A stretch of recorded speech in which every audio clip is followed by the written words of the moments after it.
In a large mental hospital in the northwest of the United States, a new patient arrives one day. His name is Randall McMurphy. McMurphy is a tall, strong man. He talks loudly and likes to laugh. He is not a quiet person. He used to work on a prison farm. But he did not want to do hard labor. So, he pretended to be mentally ill. He was sent to the hospital. He thought life here would be easier than in prison. The ward is run by Nurse Ratched. She is a middle-aged woman. She always wears a neat nurse's uniform. Her hair is always tidy. She seems very polite and calm. She does not speak loudly. But everyone listens to her. She controls all the patients. Every morning and afternoon, the patients have a meeting. They meet in the common room. Nurse Ratched leads these meetings. She says the meetings help patients communicate better. But in the meetings, she often asks difficult questions. Her questions make the patients feel bad. If a patient disagrees with her, she asks more questions. She uses her calm voice. She asks until the patient gives in. There are many patients in the ward. Some are young. Some are old. They look quiet. They even look afraid. They are afraid of Nurse Ratched. They are also afraid of the outside world. They are used to the hospital life. They wake up on time. They take medicine. They go to meetings. They eat. They sleep. Every day is the same. McMurphy does not like this. On his first day, he goes to a meeting. He feels bored. He asks Nurse Ratched a question. He asks if they can change the meeting time. The World Series baseball game is on TV then. Nurse Ratched calmly says no. She says the meeting time cannot change. She says it is a rule. Most patients like McMurphy's idea. They vote to agree with him. But they are few in number. They do not have enough votes. McMurphy does not understand. He does not understand why the others do not insist. A patient named Harding whispers to him. Harding says, "It's no use." He says, "Nurse Ratched decides everything here." McMurphy decides to do something himself. McMurphy starts to make friends with the patients. He teaches them to play cards. They bet with cigarettes. He tells jokes. He sings loudly. At first, everyone is nervous. They are afraid Nurse Ratched will be angry. But slowly, some begin to smile. There is a big Native American patient. Everyone calls him Chief. He seems deaf and mute. He does not speak all day. He just sits quietly. Sometimes he sweeps the floor.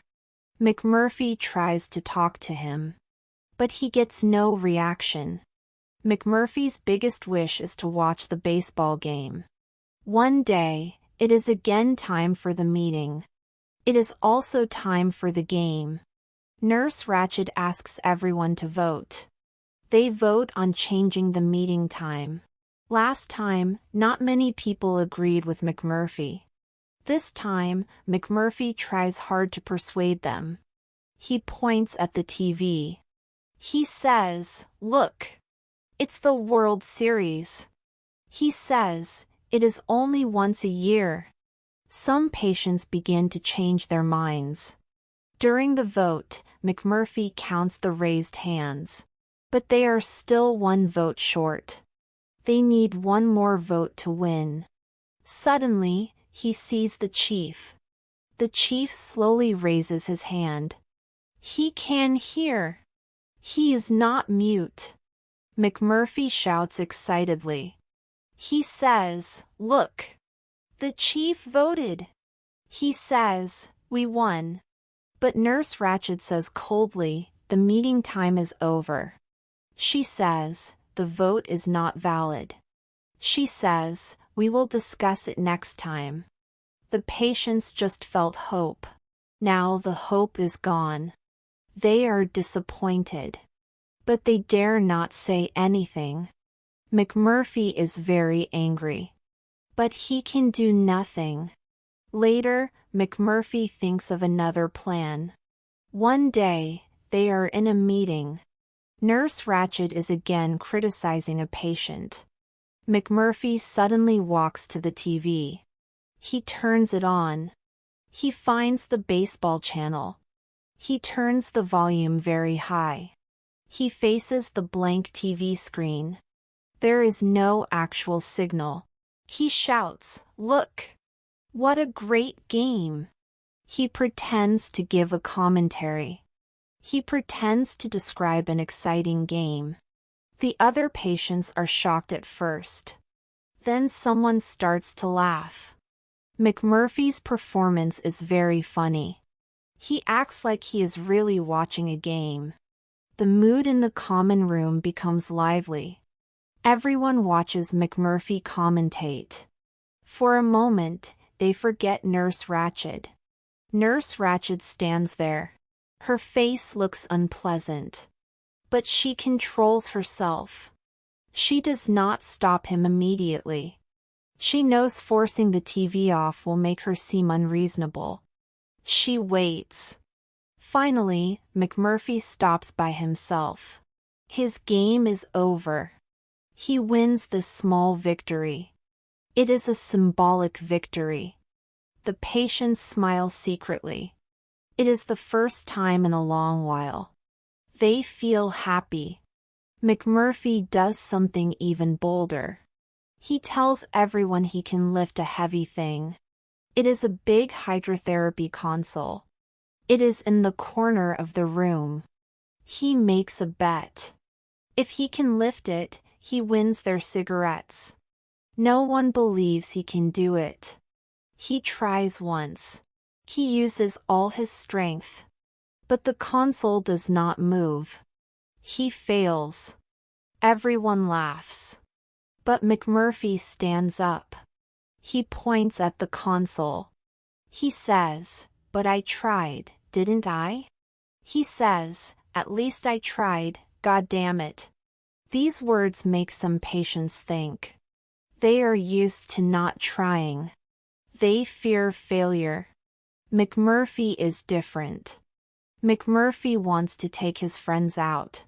He wants them to leave the hospital for a while. He wants them to see the outside world.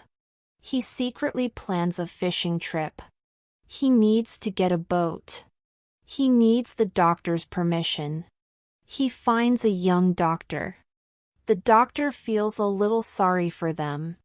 But he is afraid to break the rules. McMurphy tricks him.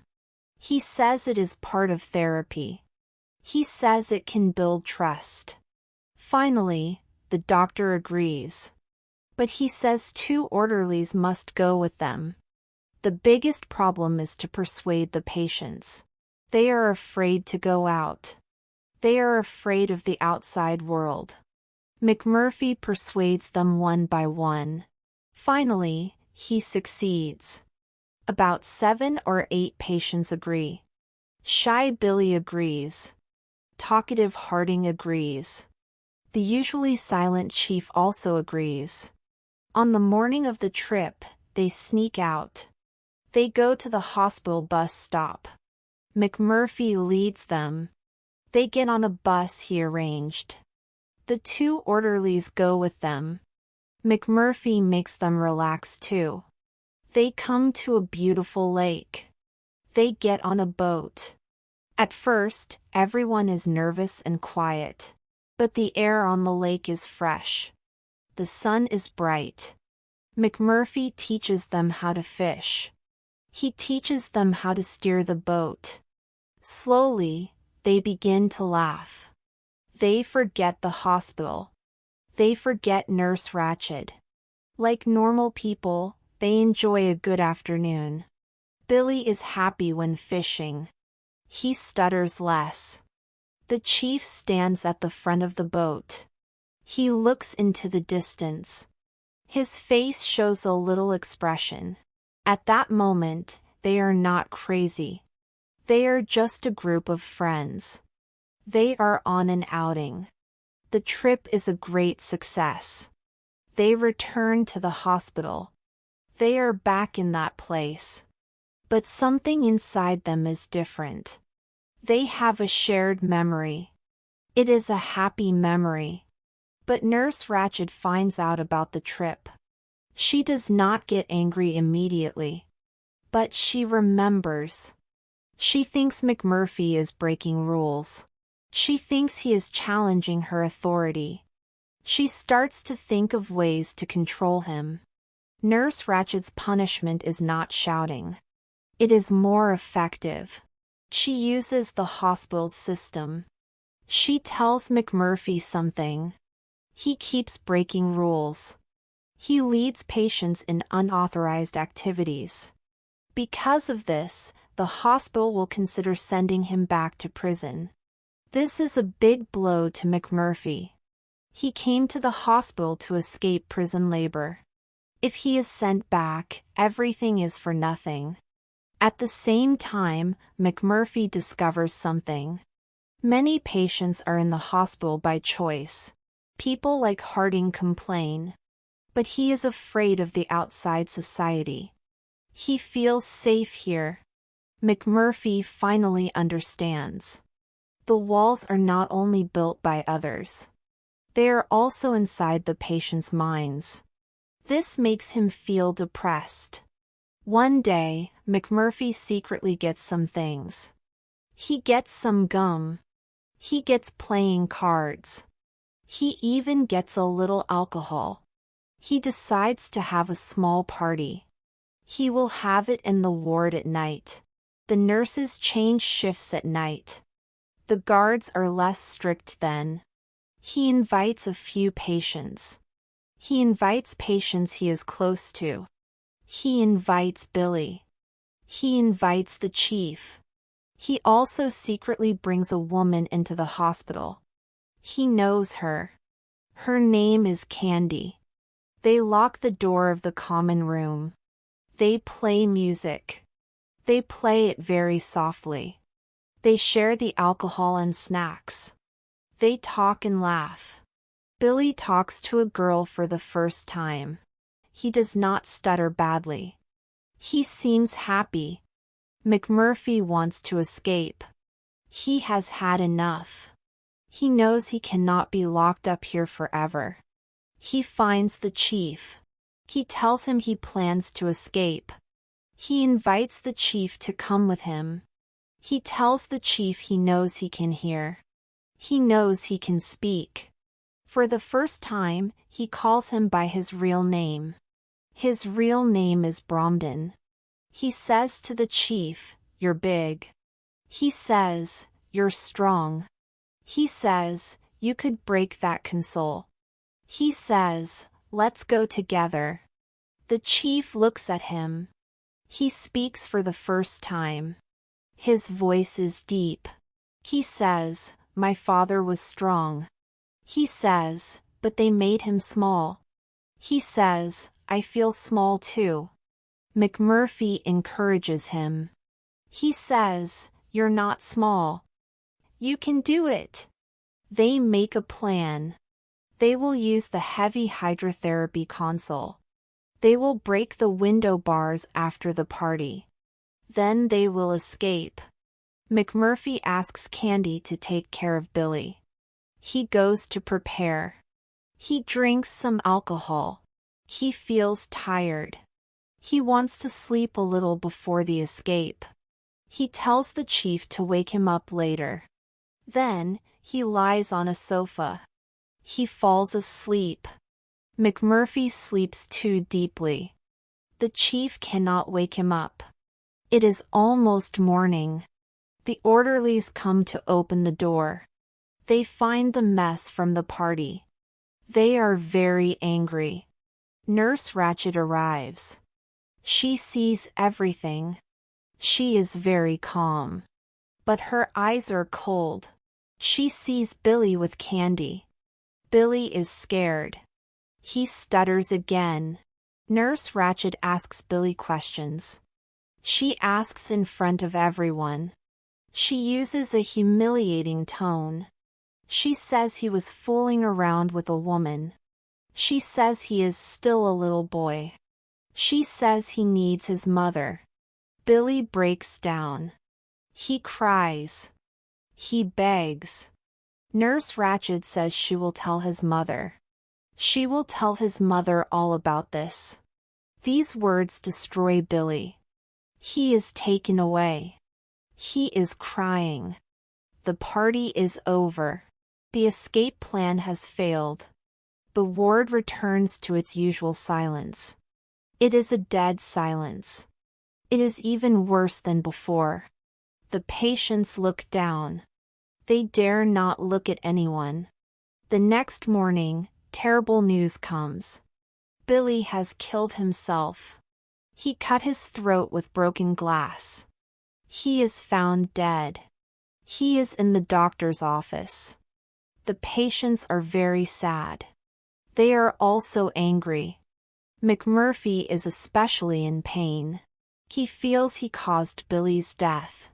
Nurse Ratched prepares to call for a meeting. She does this as usual. McMurphy's anger explodes. He rushes at Nurse Ratched. He puts his hands around her neck. He tries to strangle her. Several orderlies rush over. They pull him away with great effort. Nurse Ratched is saved. She gasps for air. Her neck is red from the choking. But her expression is still cold and calm. She does not scream. She just says in a hoarse voice.